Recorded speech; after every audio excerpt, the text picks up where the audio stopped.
That is, unfortunately, President Trump, with great respect for him as a leader of the people, which we respect very much, the American people, who constantly support us, unfortunately, lives in this disinformation space.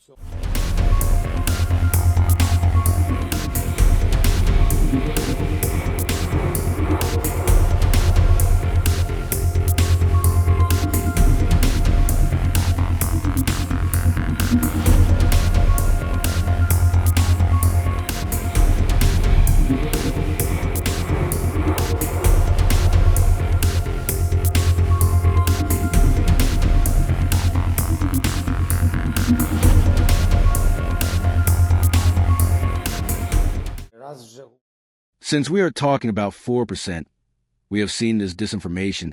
We understand that it is coming from Russia. We understand this, and we have evidence that these numbers are being discussed between America and Russia. That is, unfortunately, President Trump, with great respect for him as a leader of the people, which we respect very much, the American people, who constantly support us, unfortunately, lives in this disinformation space. Discussing their bilateral issues in Saudi Arabia is their right.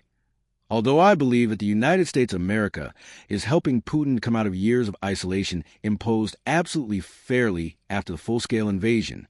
No one is irritated. Look, we are ready for anything. The story that 90% of all aid comes from the United States. We understand that.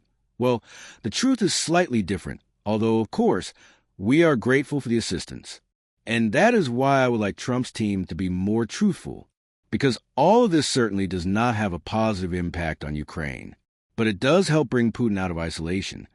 And what is very important to me is that Keith Kellogg, U.S. envoy to Ukraine and Russia, walks through Kiev and other cities himself.